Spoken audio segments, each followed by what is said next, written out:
Hey there, folks! If you want to keep up with stories like this one, make sure you follow S News so you don't miss out on any future videos. And don't forget to support us by subscribing, liking and leaving a comment. It really helps us out. Can one woman shake up the entire international scene? Can she stand at the heart of Europe and speak on stage even though she's banned and sanctioned by dozens of countries? This isn't a piece of political fiction. It's the reality created by Valentina Matviyenko, the chair of Russia's Federation Council, and, well, the most powerful woman in the Kremlin after Putin. She's the legislator of war and Russia's official voice in major parliamentary forums.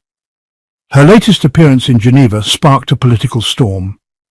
So who is this woman? Why does the West fear her? And what's behind her strong relationship with Putin? Matviyenko's story didn't start today, and it won't end anytime soon. She was born in 1949 in the Ukrainian city of Shepetivka, then part of the Soviet Union, to a working-class family. She grew up in a strict environment and from a young age showed ideological discipline that opened the door for her into politics through the Communist Party. She initially studied chemistry, but soon shifted to the Leningrad Institute of International Relations, the gateway for Soviet diplomats. In the 1980s, she began rising through the diplomatic ranks, later serving as Russia's ambassador to Malta and then to Greece. What stood out wasn't just her positions, but her style. Known for strict party discipline, unwavering loyalty to the system, and an ability to gain the trust of her superiors without showing open ambition. In the early 2000s, when Putin returned to his hometown of St. Petersburg, he needed someone trustworthy to run the city. He chose Matviyenko. In Russian politics, loyalty isn't bought. It's proven in critical moments. She proved it from 2003 when she became governor of St. Petersburg with Putin's direct backing. She quickly showed she understood the nature of the new system the Kremlin was building. She wasn't just an administrator. She was part of designing the power structure itself. Her organizational and administrative skills made her the ideal candidate for higher office. When it came time to restructure the Federation Council, in 2011 she became the first woman to chair Russia's upper house of parliament. More important than the title, she was always at the front line of key decisions. Putin's legislative tool, passing laws that legitimized his authority, gave constitutional cover to his wars, and silenced opposition. From her seat in the Federation Council, Matviyenko was more than a presiding officer. She was a decision-maker, paving the way for wars and consolidating power. In 2014, she was among the main supporters of the parliamentary vote, giving Putin the green light to annex Crimea, declaring, "Russia is taking back what is historically ours." The same stance repeated in 2022, when the Council, under her leadership, authorized Putin to use force outside Russia during the so-called special military operation in Ukraine. Under her, the Council became a legislative machine, passing domestic laws that restricted the internet, banned protests, made life harder for independent media, and squeezed civil society organizations. But she didn't just pass these laws, she promoted them with soft, polished rhetoric about stability, traditional values, and national unity, all while crushing dissent and free debate behind the scenes. As the parliamentary face of Putin's system, she's been a prime target for Western sanctions. Since 2014, the United States, European Union, Canada and the United Kingdom have placed her under asset freezes, travel bans and financial restrictions.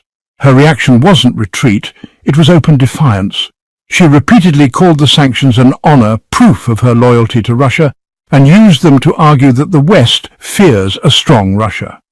During the ongoing Russia-Ukraine war and her unwavering support for Putin, most expected she wouldn't appear abroad. But she did the opposite. In July 2025, still under Western sanctions, her plane landed in Geneva for the Interparliamentary Union Conference. Switzerland, as host, granted her a special visa under its diplomatic neutrality policy. Because European airspace is closed to Russian planes, she had to fly through Turkey and the Mediterranean, land in Italy, and then continue to Geneva. The surprise wasn't her arrival, it was the backlash. While she was speaking to parliamentary delegates, several European representatives walked out, led by the German delegation, along with Ukrainian and Polish MPs. The Ukrainian deputy speaker said bluntly, "Our walkout was a message. We cannot listen to someone who justifies killing and aggression." For Matviyenko, it was a golden opportunity. She appeared on camera with a calm smile, as if to say, "I'm here despite all your decisions, and you won't silence Russia." It wasn't just a conference appearance, it was a symbolic show of power, a reminder that the Kremlin still...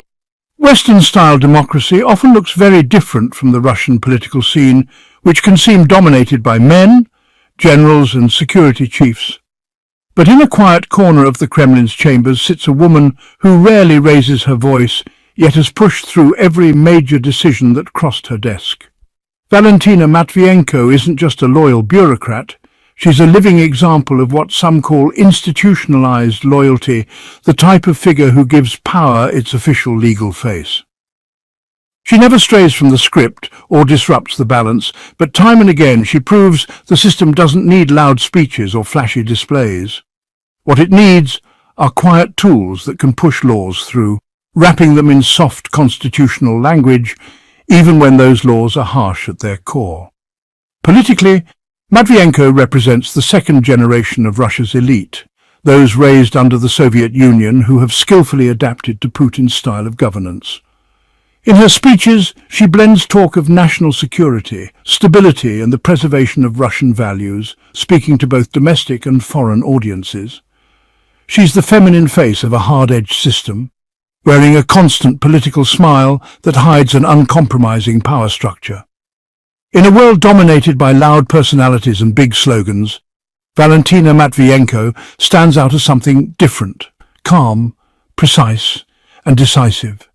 She's never carried a weapon or stood on the front lines, but she's been present in every decision, every authorization, and every law that opened the door to a new war. Her recent appearance in Geneva wasn't just a diplomatic violation of sanctions, it was a clear statement. Russia will not back down, neither in its leadership nor its policies. Many outside Russia may not have heard her name, but anyone familiar with the Kremlin's inner workings knows exactly who holds the gavel over Moscow's laws. The same person quietly mapping out the battlefield from behind the curtain. Well, finally, thank you for listening and for joining us today. If you'd like to stay updated, don't forget to follow S News and watch our future videos.